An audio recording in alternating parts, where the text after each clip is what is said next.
and two up front, Okay. you know. Okay. Oh, okay. Is it those gray ones up there? Good afternoon, everyone. We're going to start our meeting now. Call to order? Chair Bruner, Yes. Vice Chair Rich, Yes, here? Board Member Clark, Present. Board Member Collins, Here. Board Member McDonald, Here. Board Member Campenny. Here. Okay, Pledge of Allegiance, everyone stand.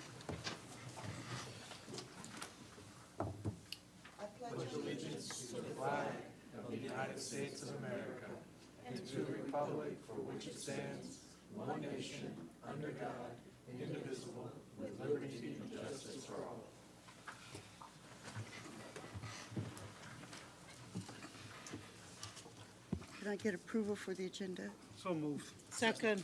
I've got a motion and a second. All in favor? Aye. Okay. Approval of the minutes? Move for approval. Second. Approval, second. Anyone in the audience have anything to speak about? All right, roll call. Board Member Campenny, Yes. Board Member McDonald, Yes. Vice Chair Rich, Yes. Board Member Collins, Yes. Board Member Clark, Yes. and Chair Bruner. Yes. Okay, any comments from the public? This will be any non-agenda items. I don't see any.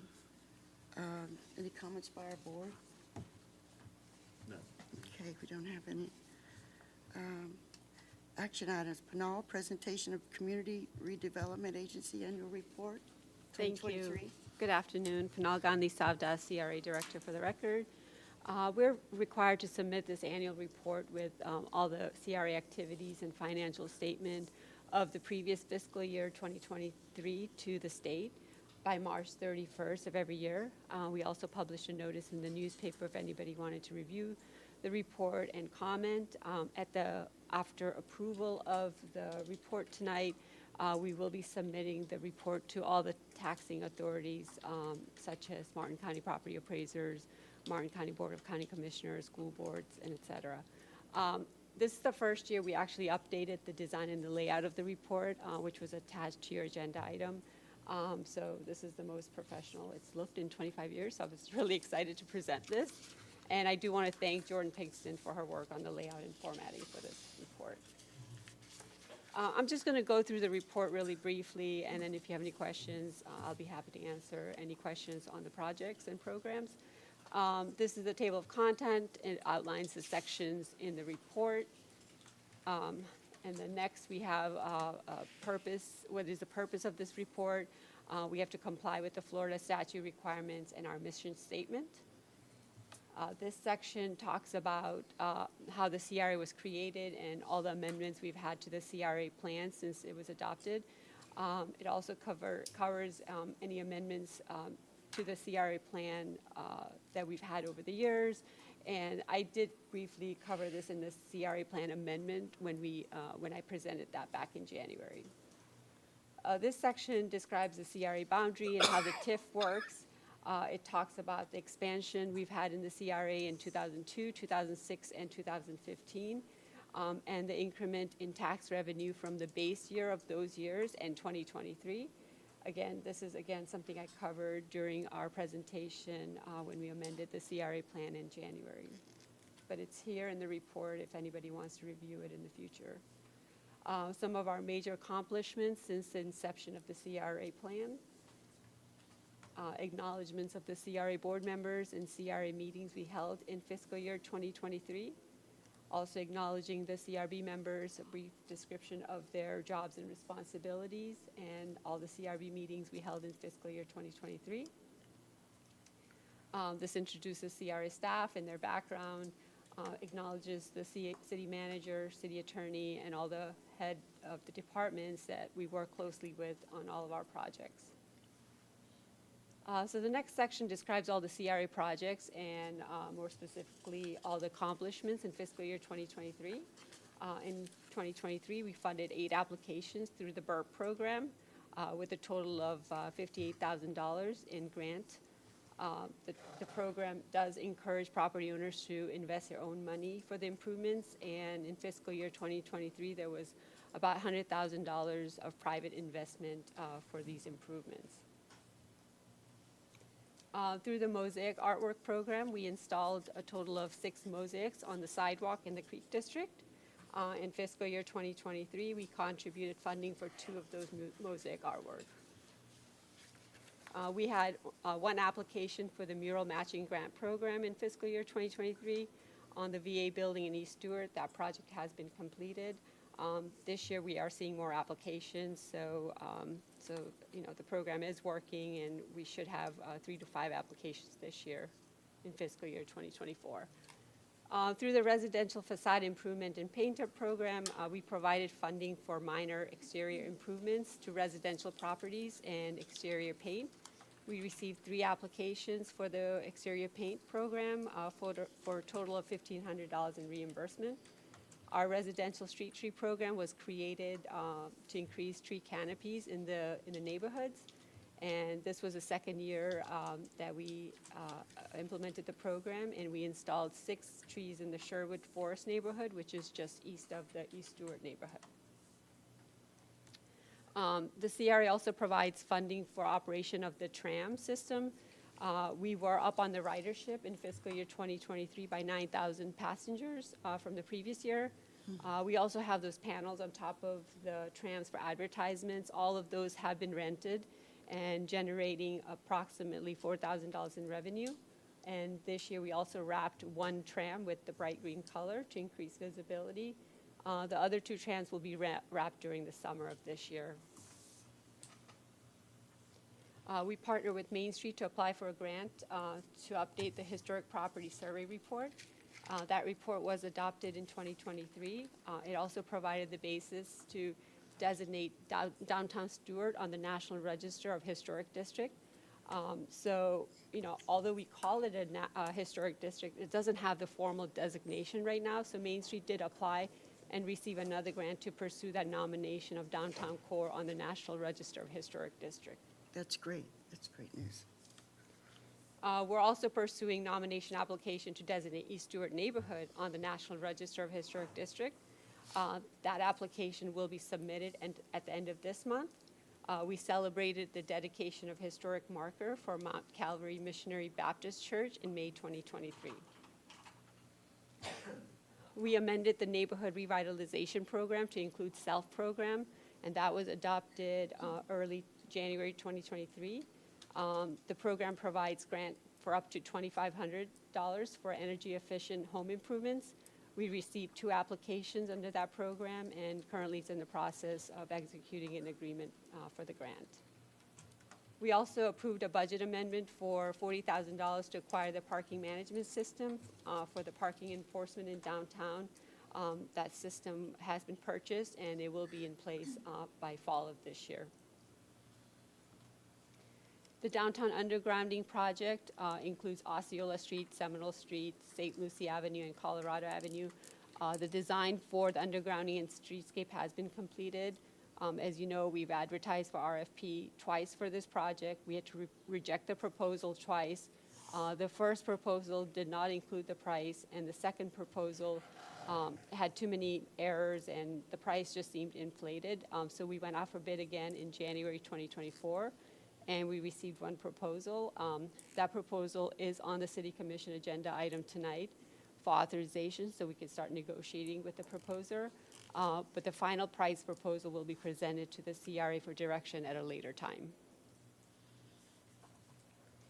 Here are just some images demonstrating the difference between utility lines above ground and lines underground on Osceola, Colorado, and St. Lucie. And it really demonstrates, how it'll improve our downtown aesthetically, but not only that, it'll also increase reliability in our downtown. We received TAP grant for the Riverside Improvement Project. We completed all the project deliverables in 2023. The project will be advertised for bid in April and award contract in June, so construction is anticipated to start in August 2024. We also made, we're also going to be making some improvements to the mini park, which is the Oleander Park in the neighborhood. We completed the design for that park. It's a small pocket park, which will have some irrigation, shade trees, paved walkways, benches, decorative fence, and new park signage to improve the user experience throughout the neighborhood. In 2023, we applied for the water quality grants through DEP for drainage improvements in the Stitman neighborhood.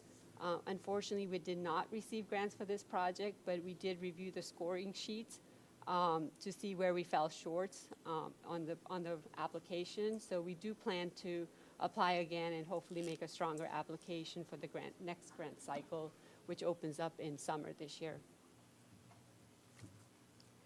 We contributed $200,000 for the structural repairs of Waterfront Restaurant, which is a city-owned property. The overall improvements for the property prevented from becoming blighted and continue to serve as a public gathering and entertainment space in our downtown. We completed 30% design for the MLK Streetscape project. We met with some of the property owners along MLK and some of the community members who have expressed concerns about the design and road safety. We met with Martin County School District to discuss right-of-way dedication for sidewalk improvements on the north side of the road. So we're working towards completing 60% of the design, and we will schedule a neighborhood meeting sometimes this summer to go through that plan with the residents and business owners within the community. We completed 30% design for the Guy Davis Park project. The consultant is finalizing 60% design, which will be provided to the city for review. We expect to complete 90% by this summer, and we'll have a community meeting sometimes this summer. Also, by then, we'll have a better idea of the total cost estimate for the project once we have the 90% design, and at that time, we can decide what elements we want to keep or remove based on our budget as part of phase one. I do want to inform you that the city made an appropriation request from the state budget for this project. They have this project in their budget funded at $500,000, and we'll have a better idea whether we're going to get that funding by April, and that was led through Jim Trolsky's group, so thank you to that team. Thank you, Jim. The Gateway Signage Project includes horizontal monument signage, downtown and district signage. The construction plan for downtown and district signage was completed in 2023. The signage was advertised for bid in January, and this was in your agenda at the last meeting where the contract was awarded, and the construction will take 4 to 5 months to complete.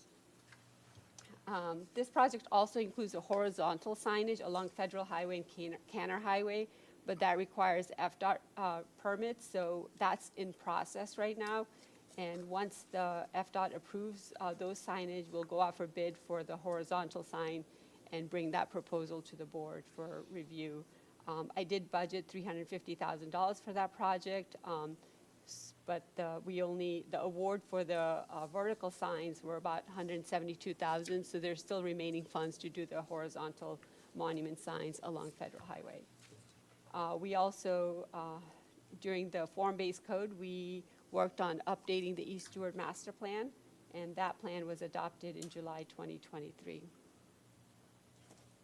The Dixie Highway Streetscape Improvement Project, which is from Joan Jefferson to Colorado Avenue, we applied for TAP grant for this project in January 2023, and we received a letter from FDOT that this project is eligible for grant for program year 26-27.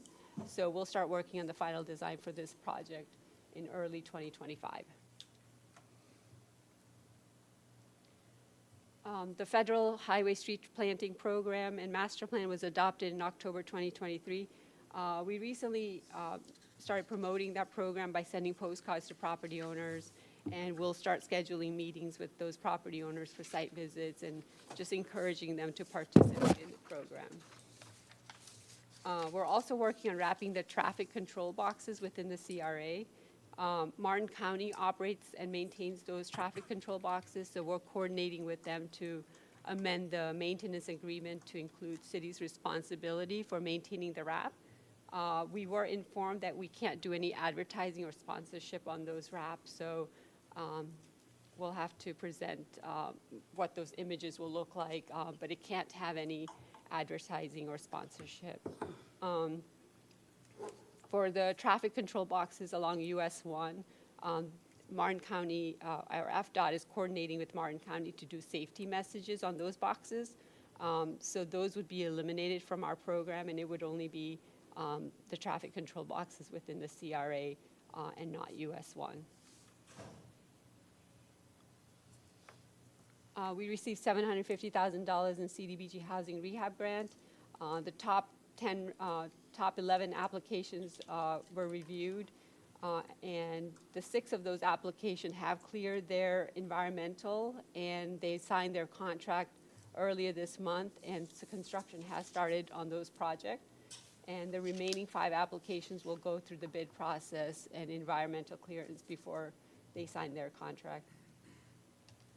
We also received $4.79 million in CDBG COVID grant for acquisition, demolition, and new construction for the Job Training Center.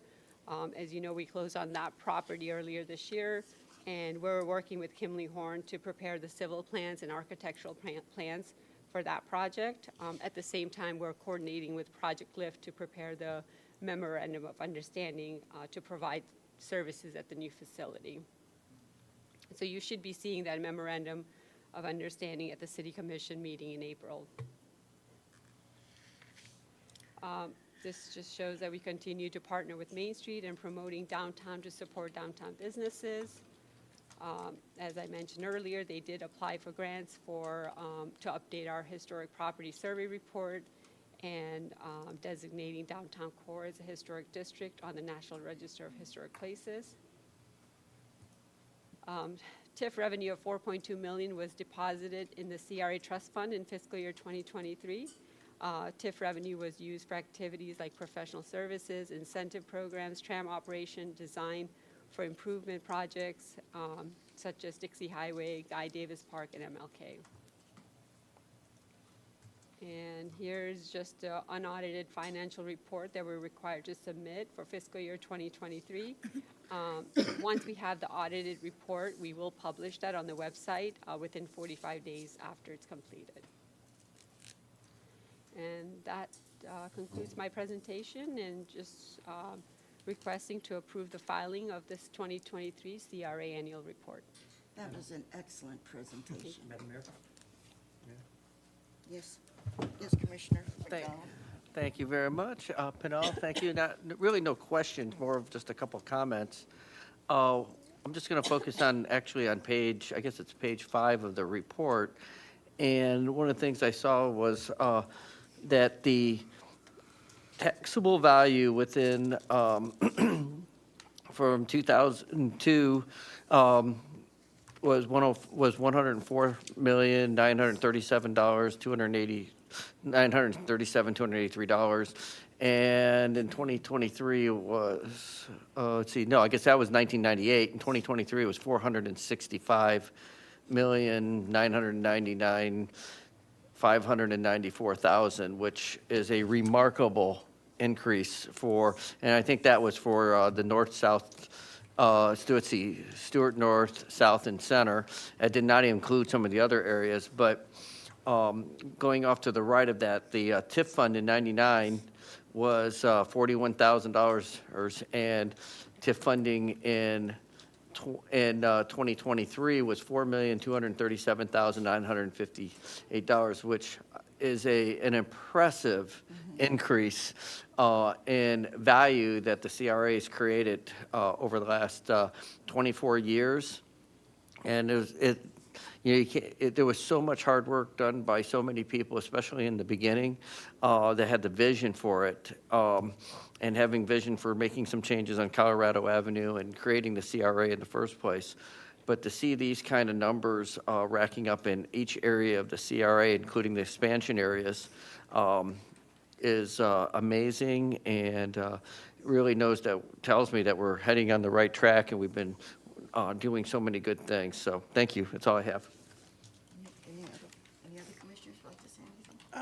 thank you. On the, I was just looking at that picture on page 28 where you have the people underneath the sail.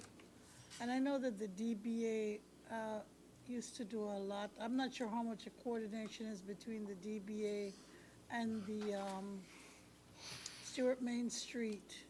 But is there a way that, do they have like an electronic system where people maybe do a survey or so every often down there to just kind of gauge interest and that kind of thing? Do you know if Candace and them do any of that, or even just a survey maybe where people come from to participate in some of those activities there?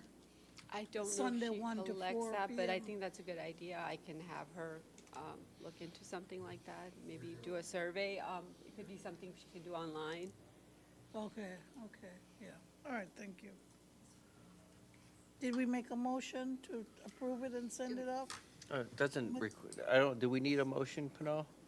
It doesn't say we We do. just need No, to just, accept the yeah, report, if you correct? accept the report and to go ahead and file We it. have a motion to with accept the taxing report. authorities. More that we accept the report. Second. Okay, we have a motion accept, a second. All in favor? Aye.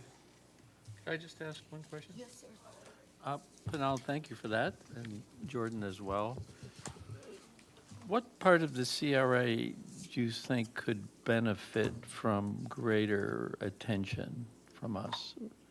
Or maybe the corollary is there an area we haven't paid as much attention to as we should maybe, and there's opportunities? I mean, the Triangle District maybe, just, There may be areas that we could pay Yeah. more attention to, but there's no area that we haven't paid enough attention to. okay. It seems to me the Triangle I do think that we want to District. pay a little bit more attention to Triangle District, and I think the launching of the Dixie Highway Improvement Projects will help, which is something that I mentioned that we received a grant for fiscal year 26, 27, so we'll start working on that design next year, which will complete the improvements on Dixie Highway. If you notice, right now, we have the improvements on one side of Dixie Highway, north side of Dixie Highway, but not the south side. So that's where we want to make the improvements. And then next would be maybe doing more of a complete street project on Ocean Boulevard to kind of activate that area. And my only other comment is, I cannot believe how crowded those trams are. It doesn't matter what time of day I come down. And I was talking to one of the tram drivers. The only problem we have is the drivers who don't have the trams with the wrapping are jealous. But those wrappers came out terrific, and people comment on them. And Good. that has been just a great success for the people who visit the city of Stewart. So, good for you. Hey, I Madam agree, Mayor, Commissioner. I know that this is not a new business thing, but it's kind of related to the report. So, mentioned in the Triangle area, it's pretty much like when the church is gone and the school is gone. Just a few things there. I think even the, Mr., he has the sign, the stained glass place there. I can't think of his name right now. But when all of that is gone, because I think he's closing down that business, it's pretty much empty back in there except for the 1895 church and a few other things. And so, I don't know who's gonna come in with something. I've talked to Candace about that, expanding the Main Street into that area, so that we can start having more activities, maybe having some, just creating more visibility by having events on the streets in that area. I think that will draw more people, and maybe that'll help some of the businesses in that area and eventually draw more businesses.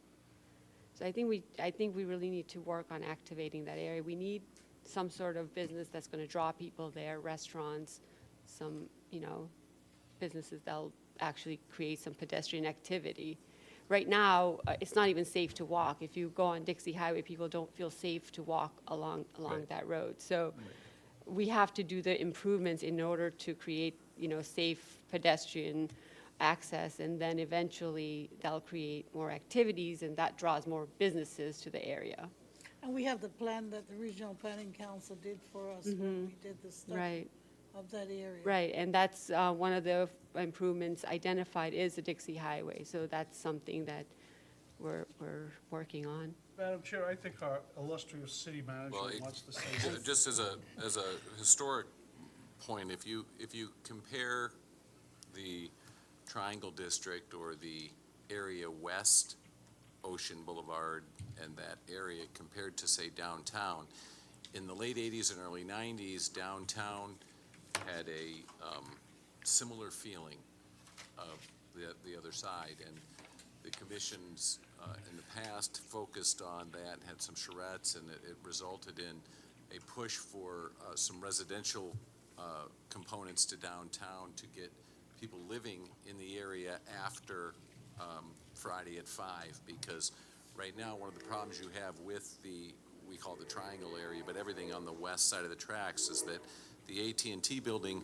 has no windows, and then behind that, you have the building that Mark Brickbill owns, but it's 100% commercial, and on Friday at 5 o'clock, it goes vacant, and then there's also some businesses along that secondary street that are all closed as soon as Friday hits. And then when you get to West Ocean Boulevard, the Baptist Church is 4 blocks long, and when the Baptist Church, which is a school, closes with the exception of Sunday morning, those 4 blocks go dormant, and then the south side of West Ocean Boulevard is also primarily businesses that close at 5 o'clock or at 5 o'clock on Fridays. So as Pinnell was pointing out, as we move forward to address first in the April 8th meeting, you're going to be hearing a presentation from from the Public Works and Engineering Department as it relates to Confusion Corner and quiet zones and some other stuff, and then how that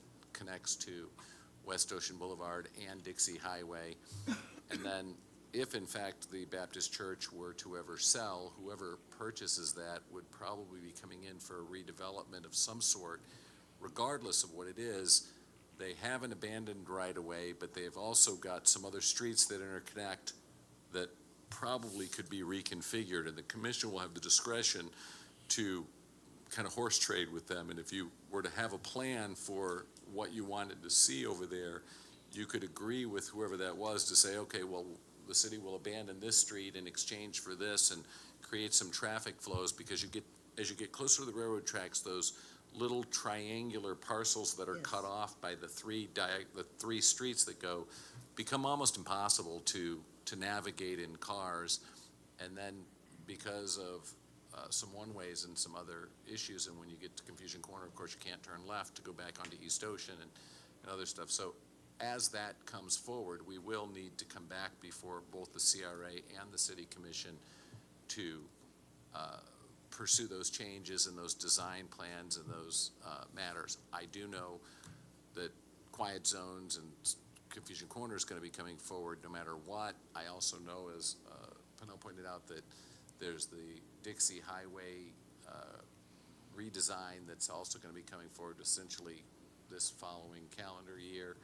And those will tie directly into the Treasure Coast Regional Planning Council's ideas as well. But it's a chicken and an egg kind of thing. Like, does the commission want to design in advance and create like a form-based code that actually authorizes development and authorizes things, or do you want to leave it the way it is so that the applicants need to come to the commission on a case-by-case basis to go into it?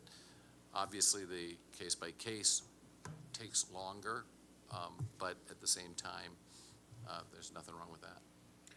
Are you talking about, when you say form-based code, you're talking about us going and trying to kind of rezone that area so we make it something that's feasible with traffic, Well, you future could- traffic downtown, both the traffic pattern as well as the density? So we could address traffic without zoning just by designing streets that are one way or both ways, or parking on the street or no parking or whatever it might be. But in addition to that, what you're really observing is that there's not very many businesses over there in comparison to the number of businesses on this side of the tracks. and the businesses that are there don't operate on the weekends at all and end at 5 o'clock PM, whereas the businesses on this side of the tracks include restaurants and other retail components that may stay open until 8 or 9. And then there's also the residential component that has the activities and people walking and things like that on the street. The Azul has already kind of added to it, but when you look south of that all the way through, it's a very similar procedure with every single building, that after about 6 o'clock you go there and they're all closed. Not that that's bad, it's just not the same as on this side of the track, so you notice the distinction. If the commission wanted to see it differently or wanted to see it like it is on this side of the tracks, it could just wait and let people come through for conditional use changes, or it could create a form-based code and say, this is what we want to see over here, and literally create it and entitle it in advance and let it be less organic. But it's the discretion of the board. It depends on what the commission wants to see over there. And, you know, you have to remember that there's a US 1 is a real divider on the furthest west portion, because it's, you know, that's a very busy road. There's roughly 65,000 cars a day coming over the Roosevelt Bridge. That, you know, that's hard to manage. Yeah, you just have the potential of, you know, some 4-story thing, whatever that is, a hotel or another building or another school institution or something, if somebody wanted to do that there in the church. And then we still have the issue, of course, everybody says, you know, we're gonna come in and do parking, and maybe they have to meet their parking, or would they wanna, you know, do we wanna do parking exempt, or we don't have a parking garage? There's so many things, and I think it's a good area that we should take and look at. I think that we should look at it. And we didn't have a parking garage for any of the downtown area when the commission decided to make downtown parking exempt. And the commission, for that matter, I remember in like 2000 or 2001, FDOT wanted to widen US 1 to 8 lanes all the way from Jensen Beach Boulevard all the way through Stewart. And that was back when concurrency was a thing. And the commission said, no, they don't care if they have an F rating and if cars have to go slow, because they don't want cars to go fast anyway. And when the commission voted just, 10 years ago or so to double lane Colorado from US 1 to Osceola, the same thing occurred. Everybody said, oh, but you're going to make it so many less cars, there's so much less traffic can move through that area. And the commission said, that's correct. That's what we want. We want it to be a pedestrian area. We don't want it to be an arterial highway. We want it to be a retail place. And if cars have to go 5 or 10 miles an hour, then it's a victory. And it turned out to work.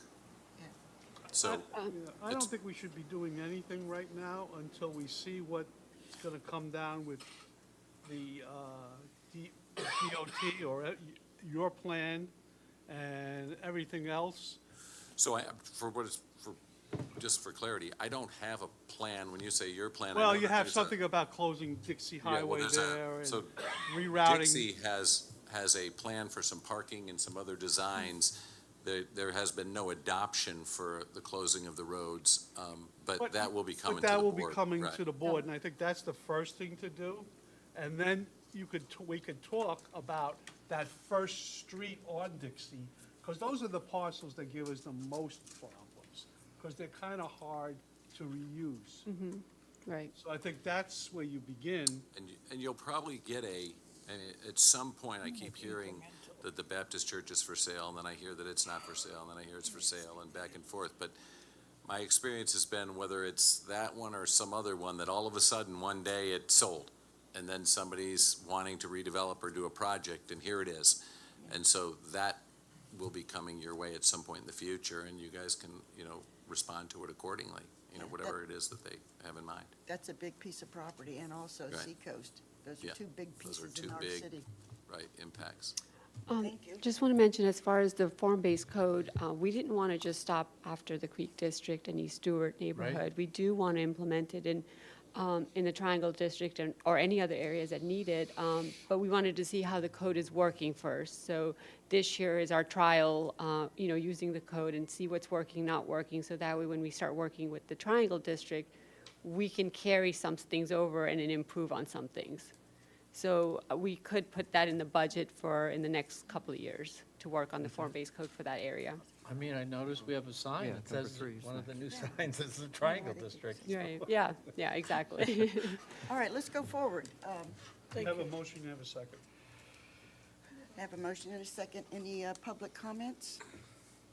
Have none. Take the roll, please. Board Member Clark? Yes. Board Member Collins? Yes. Chair Brunner? Yes. Vice Chair Rich? Yes? Board Member McDonald? Yes. And Board Member Campenny? Yes. Okay.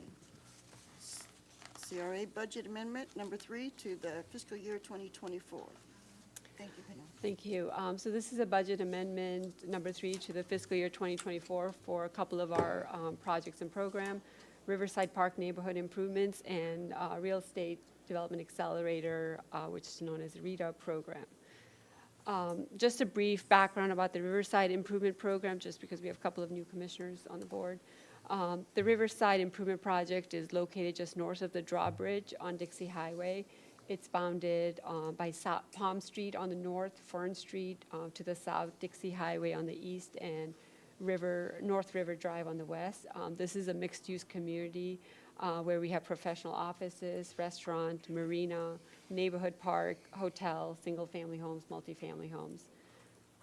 So this shows the existing conditions in the neighborhood. As you can see, there's a lack of infrastructure such as sidewalk and crosswalks for connectivity. There's a need for on-street parking and bike racks. And so the project will provide more of a structured on-street parking, sidewalks that'll connect the existing sidewalk along Dixie Highway.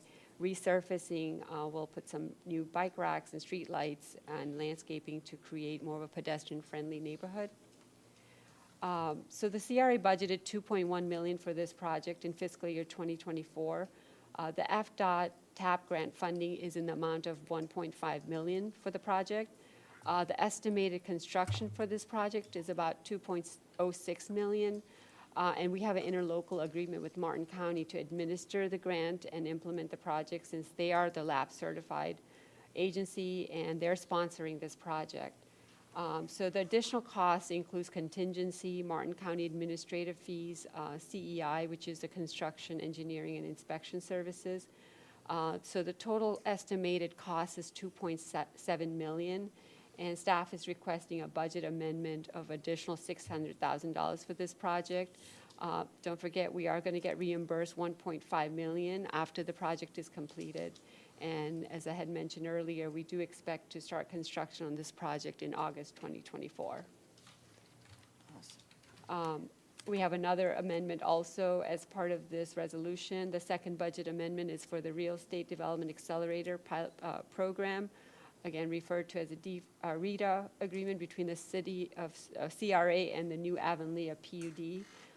To share the tax revenue that is generated from the project itself to complete some of the off-site improvements in the city's right-of-way adjacent to the development, and it should be consistent with the approved off-site plan improvements that was provided and approved as part of the PUD. The improvement plan included sidewalk, crosswalk, on-street parking, landscaping, and streetlights. All the units within parcel 2 and 12 have been completed, and so the developer has also completed all the off-site improvements for those 2 parcels. The completed sub-parcels generated a new tax revenue of $168,000. The tax revenue sharing would be 50% of the increased TIF for the 5-year period after CO is issued. So based on the calculations that was done, the tax revenue sharing is about $80,000. And so the CRA budgeted $40,000 for this program, but there's a balance of $40,108 that we have to pay at New Avonlea PUD as per the agreement. So that at the end, the city does benefit from this agreement because of all the improvements that they've provided in the city's right-of-way. And then once the agreement is terminated, all the CRA tax revenue is reverted back to the CRA for any future projects.